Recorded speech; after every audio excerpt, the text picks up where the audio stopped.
ليه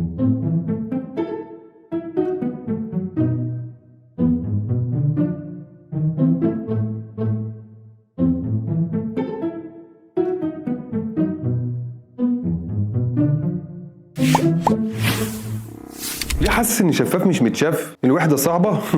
وياما بهدلت جدعان. ايه اللي حصل لك بس يا عماد؟ والله مش لوحدك يا عماد، انا كمان حاسس انه وحيد. محدش بيسال، محدش بيتكلم. انا عارف ان الناس مشغوله، بس برضه محدش بيقول انه مشغول حتى. تفتكر لما بقى اتنشن الناس هتسال؟ لا انا مش هرد على حد. حسيت في مره الاحساس ده؟ ايوه، هو احساس الوحده زي عماد كده. طب سالت نفسك انت ليه بتتكلم ومحدش فاهمك؟ صوتك عالي وبرضه احساسك انك مش مسموع. طب سالت نفسك ليه اوقات بتحس بالوحده مع ان حواليك ناس كتير؟ يعني مثلا تخرج خروج حلو مع اصحابك، تخرج وتتفسح فيها ناس كتير، سواء ما ترجع بيتك تحس ان انت اصلا ما شفتش حد، وتقعد تقول جواك هو انا ليه محدش شايفني؟ هو انا شفاف؟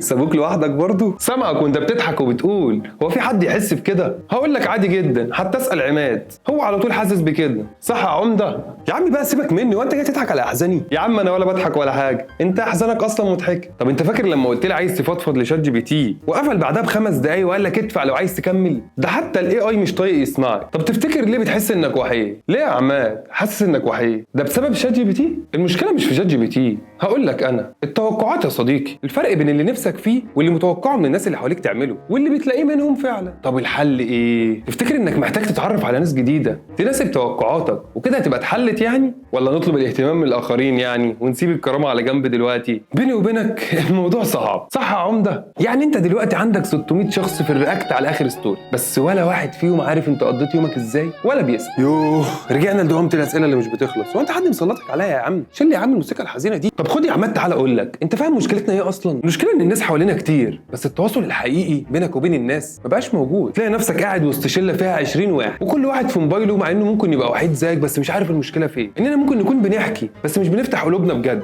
بس انت كده قلبت على دكتور نفسي قوي، خد بالك. مش هرد عليك دلوقتي عشان انت وحيد يا عماد يا وحيد. تعرف بقى ان الوحده الحقيقيه انك تبقى عطشان لحد يسمع، وفي نفس الوقت انت مش عارف تعبر وتقول انت محتاج ايه. يعني اتكلم بصدق وادور على اللي بيحس مش بس بيسمع. الحل مش اننا نقعد نستنى حد بيهتم، الحل في اننا نبدا بنفسنا، نحكي، نشارك، نتكلم، لان في ملايين زينا مستنيين حد يحس بيهم. لو حاسس بالوحده اعرف انك مش لوحدك. جرب تكلم واحد صاحبك بس تسال عليه بجد، مش رساله كده تقضيه واجب. جرب تفتح قلبك بدل ما حد يفتح لك الباب عشان تتكلم. يا عم ابعت اي ميم ضحك الراجل، انت لسه هتفتح قلبك؟ يا عم اطلع انت منها بس شويه. محدش يسمع كلام عماد. ما تنساش تعمل سبسكرايب، تبعت رساله لصاحبك، طمن عليه بجد، تعمل فولو، تعمل كومنت، تعمل شير، خش تقول لي قد ايه الفيديو جامد، وبلاش تكون وحيد زي عماد وحيد.